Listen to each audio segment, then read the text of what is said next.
नमस्कार विद्यार्थी व पालक मित्रांनो, आपल्या सर्वांचं स्वागत आहे विजन करिअर काउन्सिलिंग मध्ये. मी योगेश्वर गुटे, आपला एज्युकेशन आणि करिअर मेंटॉर.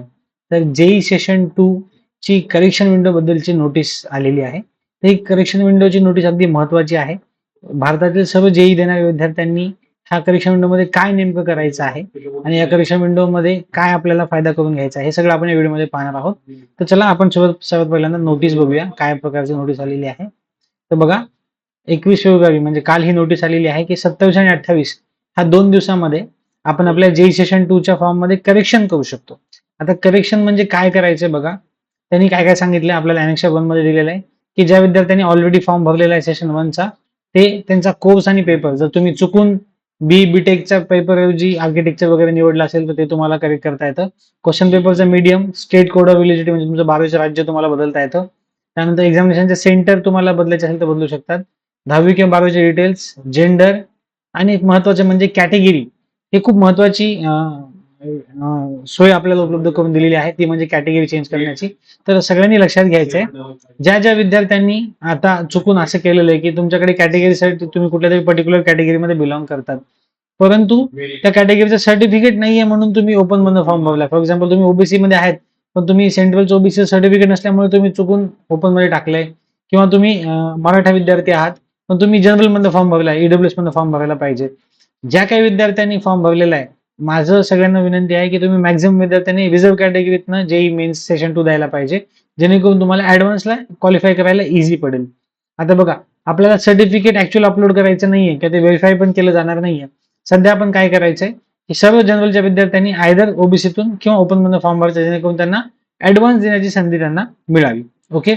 आता या व्यतिरिक्त काय आहे की जर जे विद्यार्थी कॅटेगरीमध्ये येतात पण त्यांच्याकडे आता सर्टिफिकेट नाही, पण त्यांनी जर चुकून फॉर्म जनरल टाकला असेल, तर तुम्हाला माहिती आहे की जेईचा जो क्वालिफाईंग ऍडव्हान्सचा क्रायटेरिया आहे तो जनरलसाठी अंदाजे 93% असतो आणि ईडब्ल्यूएस आणि ओबीसी साठी तो अंदाजे 1980% पर्यंत असतो. तेव्हा सर्व विद्यार्थ्यांनी न चुकता आपली कॅटेगरी काळजीपूर्वक चेंज करायची. दुसरा महत्वाचा आहे कोर्स आणि पेपर.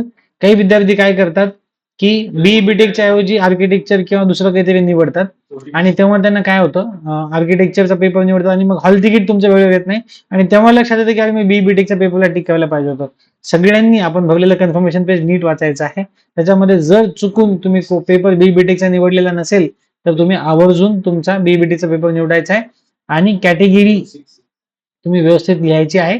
माझं सजेशन सगळ्यांना आहे, एखादा विद्यार्थी जो ईडब्ल्यूएस मध्ये नसेल जरी पण तो ओपन मध्ये आहे, आता त्याला सर्टिफिकेट द्यायचं नाहीये. तुम्ही सर्टिफिकेटच्या जागी काही डिटेल्स दिले तरी चालतात. सध्या तुम्ही तात्पुरती कॅटेगरी चेंज करा. तुमचा फॉर्म ईडब्ल्यूएस मधनं किंवा ओबीसी मधनं जाऊ द्या. काउन्सिलिंग करताना तुम्हाला जनरल मध्ये जाता येतं, तेव्हा जर तुमच्याकडे तुमच्या पर्टिक्युलर कॅटेगरीचं सर्टिफिकेट असेल तुम्ही कंटिन्यू करू शकता, नसेल तर तुम्ही ओपन मध्ये जाऊ शकता. पण आता जर एखादा विद्यार्थी जो एखाद्या वेळेस कुंदीमध्ये आहे किंवा एखादा ईडब्ल्यूएस मध्ये आहे पण त्याच्याकडे सर्टिफिकेट नाही म्हणून त्याने जर आता जनरल मध्ये फॉर्म ठेवला, तर काउन्सिलिंग करता वेळी तुम्हाला category reserve to open to reserve नाही करता येत, रिझर्व्ह टू ओपन करता येते. तेव्हा सगळ्यांना विनंती आहे, आपला फॉर्म मेक शुअर की योग्य कॅटेगरीतनं गेलाय का नाही ते मेक शुअर करायचंय. जर तुमचं खरंच जनरल असेल, तुमचं ईडब्ल्यूएस का ओबीसी निघतच नसेल, तर तुम्ही जनरल मध्ये ठेवा.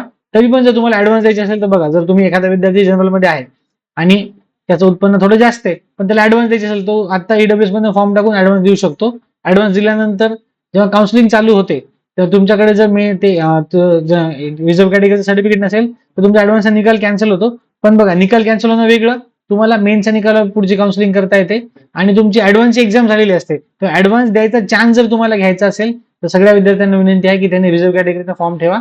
जे ऍक्च्युअल रिझर्व्ह कॅटेगरीमध्ये बिलॉंग करतात त्यांनी तर ही चूक करायचीच नाहीये, त्यांनी त्यांच्या रिझर्व्ह कॅटेगरीतच फॉर्म भरायचा आहे. पण जे विद्यार्थी रिझर्व्ह कॅटेगरीत आहेत पण डॉक्युमेंट बद्दल काही माहिती नव्हती म्हणून त्यांनी चुकून जर जनरल मध्ये भरला असेल, त्यांनी न चुकता आपली कॅटेगरी चेंज करून घ्यायची आहे. आणि आपला कोर्स पण ज्या विद्यार्थ्यांनी बीटेकच्या ऐवजी चुकून काही निवडला असेल त्यांनी बीटेक आवर्जून क्लिक करायचं आहे. बाकी जे काही नवीन कॅन्डिडेट आहे ह्या गोष्टी बदलू, बाकी जे आहे त्यांनी for new candidates who applied for session 2 only during the examination, ह्या गोष्टी त्यांना बदलता येणार नाहीयेत आणि बाकीच्या गोष्टी ते बदलू शकतात. याच्यामध्ये कॅटेगरी वगैरे सगळं दिलेलं आहे. तेव्हा ह्या गोष्टींचा फायदा सगळ्या विद्यार्थ्यांनी करायचा आहे. आपला कोर्स आणि कॅटेगरी फार महत्वाची आहे, ती काळजीपूर्वक निवडायची आणि जेई सेशन 2 चा जे करेक्शन विंडो आपल्याला दिलेली आहे त्या करेक्शन विंडोचा प्रॉपर उपयोग करून घ्यायचा आहे. करेक्शन विंडोचा डेट तुम्ही परत बघून घ्या. करेक्शन विंडो तुम्हाला दिनांक 27 आणि 28 फेब्रुवारीला दिलेली आहे. आवर्जून तुमच्या फॉर्ममध्ये जर काही दुरुस्ती असेल तर ह्या 2 दिवसामध्ये करून घ्यायची, जेणेकरून काउन्सिलिंगच्या वेळी तुम्हाला काहीही अडचण येणार नाही. ही झाली जेईच्या करिक्षा विंडो बद्दलची माहिती. इंजिनिअरिंगच्या अशाच माहितीपूर्ण अपडेटसाठी वेळोवेळी पाहत राहा विजन करिअर काउन्सिलिंग. थँक्यू.